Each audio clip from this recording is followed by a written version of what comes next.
Good morning. Hand today is going to be pocket fours. This is a 5NL game, and we have mid position player open raises 2.4 big blinds. This player is playing 34-25. Has not 3-bet. 20 out of 20 attempts. I have 68 hands on him. I suspect this player is going to be pretty loose. His raise first in stat in mid positions 44. You can see early positions 42. So 5 out of 12, 8 out of 18. His VP IP is 8 out of 22 in mid position, a little bit lower. So I kind of think we're looking at something like 40%, maybe, a couple percentage above and below. We're looking at, I think, something like this: pocket pairs, connectors, gappers, suited and unsuited. We've got your broadways, suited aces, probably suited kings. Just fairly wide. Now, what kind of is interesting is that we will have two callers before it gets to me. So both of these callers seem to be tight. I think if anyone's looser, it's going to be this player, Villain 6. He's playing 19-15, only have 26 hands on him. So I'm going to say typical players like this are going to be calling pocket pairs, are going to be calling some of these suited broadways, just some of the offsuit broadways, the weaker ones, and then suited connectors. And I think I'm going to also have to add some suited one gappers here. I think those might be a little bit better than giving the suited aces, although let's do that. Suited aces kind of gives a lot.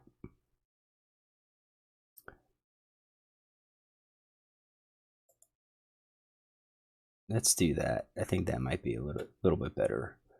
List players, I think, going to be even tighter. I think his range is even more restricted. So I'm going to give him the pocket pairs. I think they're going to. I think this player is probably heavier pocket pairs, more than anything. But I gave him the suited aces as well because some of these players like to play suited aces and hope to flop the flush. That's what they're looking for. And then it's on me.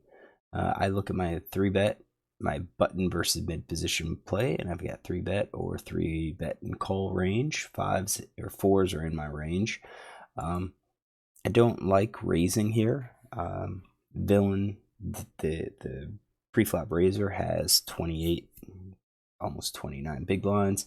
If I raise, it is possible that if he's going to play, he's just going to shove, and we're going to be going all in versus this player for 60 total big blinds. But 30, we're going to be risking about 30 big blinds on and all in with pocket fours. I just don't like that, and there's no guarantee that both of these players will fold either. So if we're going to play, I think a call is going to be better. We can call to try to set mine. It's 1.4 big blinds to us, so you can see we're getting almost 6-1. Not quite the odds we need to set mine. However, I think implied odds help improve it. Give us the odds, not just on Villain 4, but we have to imagine Villain 6 and Villain 7 as well. Would they pay off? I think they'd pay at least one more street. If they connect any sort of draw, they're going to be calling at least one more time. So I think my call's okay. Would I be calling with this entire range? No, I think with 4 play, I think you could call. The ones I like the least would be like Jack 9 and 10-8, maybe King 10, Queen 10. Into 3 opponents, we're just hoping to flop big, and it's going to be pretty rare. So I kind of feel like these could be hands that we would raise as bluffs. If he shoves, we could fold. We could possibly fold. If there's a caller, we fold. But if it's heads up and we go all in, I don't see any reason why we couldn't go ahead and make the call. Definitely would probably prefer to use one of these aces instead, but we're going to go with this range and see what happens. So Queen 10-8, not that great. we miss. I think those hands or that board is going to connect with a lot of people. You can see that we're not really going to be connecting a whole lot. Yeah, we do have Jack 9 in our range. So we could have flopped the straight. We have 10s in our range, 8s in our range, King Queen. I mean, we do have the possibility, but so does basically everyone else. I think villain 4 probably is most likely one that has like queens and like ace queen in his range. So it's check. Villain 7 checks, I check. Villain 4 checks, and I think that's going to be our first one. So I think it's possibility the straight checks. We're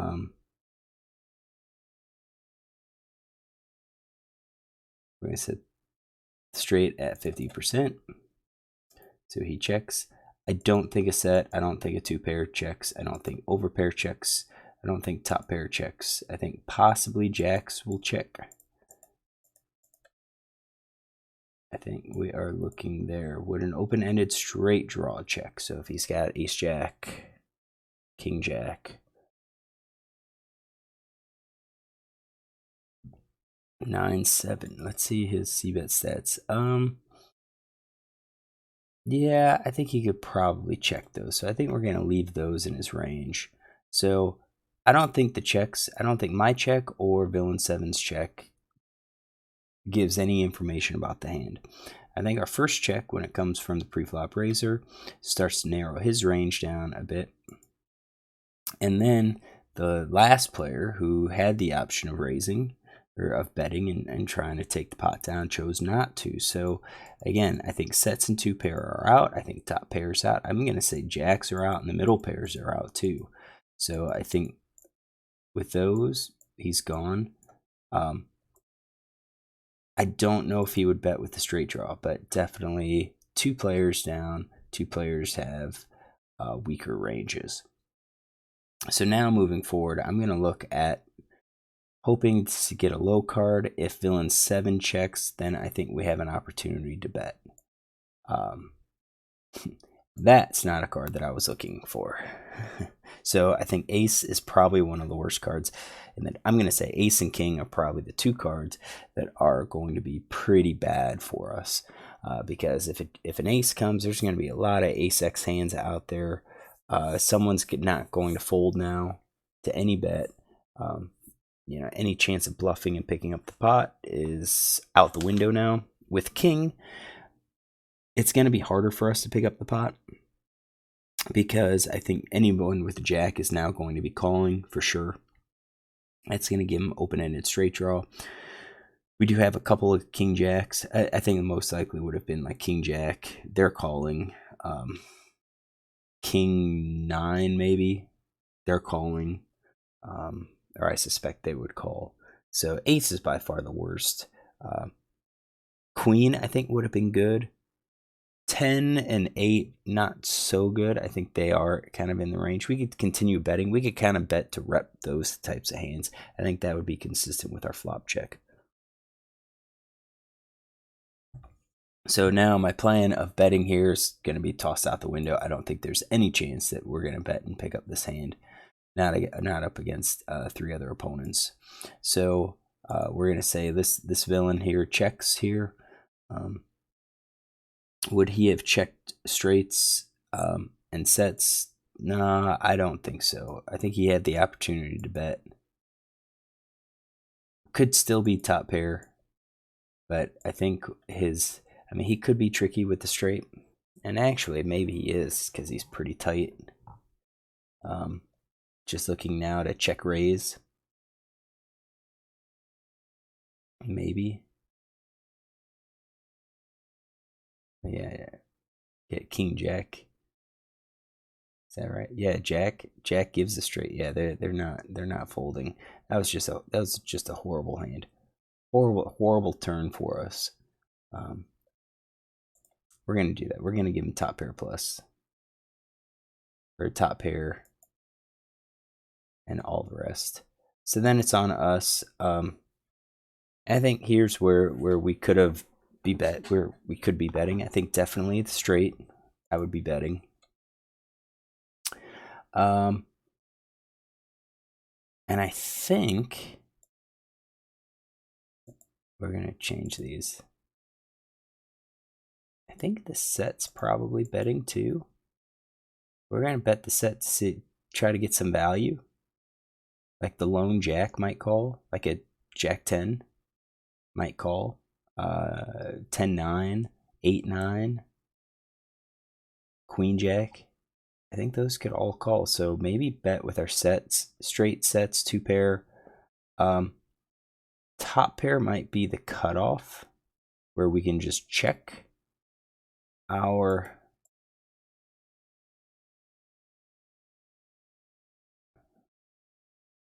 draws. Some draws are better than others, that's for sure. So I'd say we've got our kings. Jack 9. Jack 9's a straight. Yeah, I think that's what we're doing. We would bet something like this. And I think top pair is also one of those. I don't even think we're going to be betting all over top pair. I think ace jack bets. Maybe ace 9 bets. No, I take that back. We've got some draw potential on those. I think we're going to be betting like ace 2, ace 3, ace 4, ace 5. We're going to be calling the rest. I think these red ones are going to be our check calls. Just like middle pair, probably a check call. Weak pair. I don't think we can even call. I think it's probably just fold. So I think that's what we're looking at. So I checked. So let's get these out.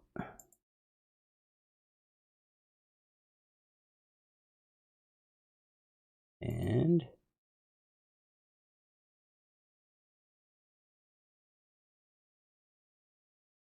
there we go. All right, so well, I guess we should say get all of the rest, all these other weak ones. We checked. We didn't call, we just checked right now. And then villain 4 and villain 6 checks. So with villain 4 checking,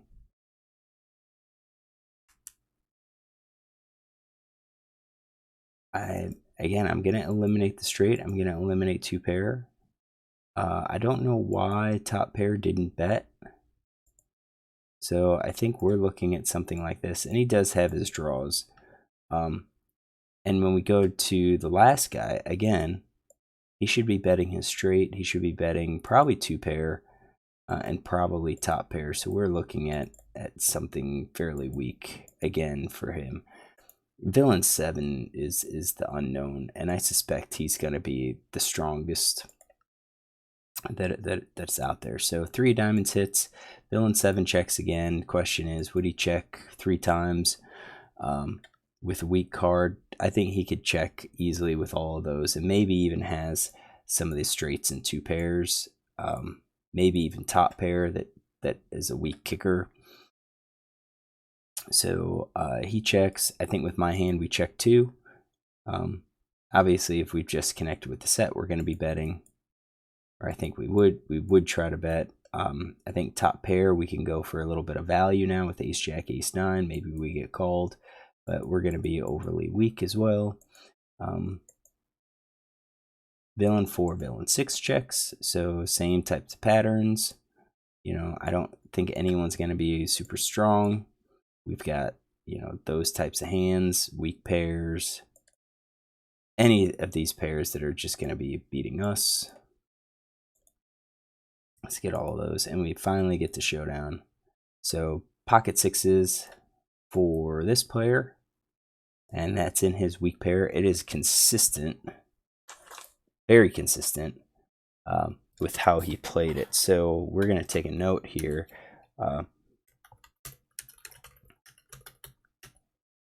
With the 6 spades, 6 diamonds, 4-way. So then check, check, check. On a queen of clubs, 10 of diamonds, 8 of hearts, ace of spades, 3 diamonds. And I can't remember what he... 2.4.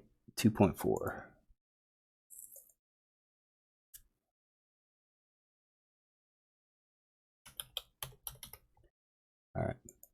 So that's consistent. 9, 8.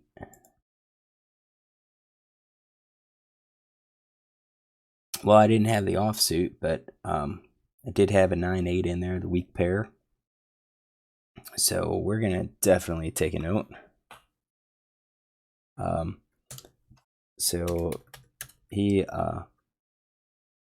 call button versus MP RFI 2.4 blind with 9 spades, 8 of diamonds. 4-way, check, check, check. Queen of clubs, 10 of diamonds, 8 of hearts, ace of spades, 3 of diamonds. Kind of make sure we have 9-8 the offsuit connectors in his range, in his calling range.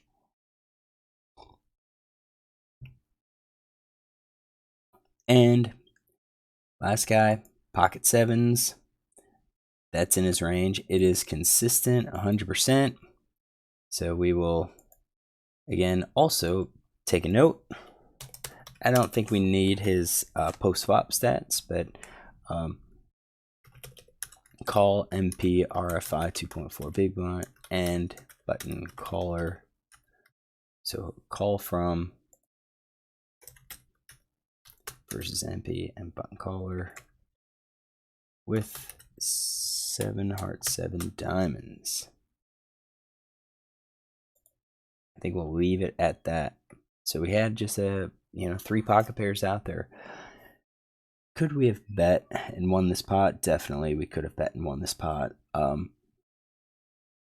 Would that have been the correct play? I don't think so. As I said, I think the worst card for us on that deck was the ace when it came out on the turn. I think we had a plan to bet the turn on anything other than the ace, and probably anything other than, like, I think even a 10 and an 8 isn't that great, but it could fit our hand.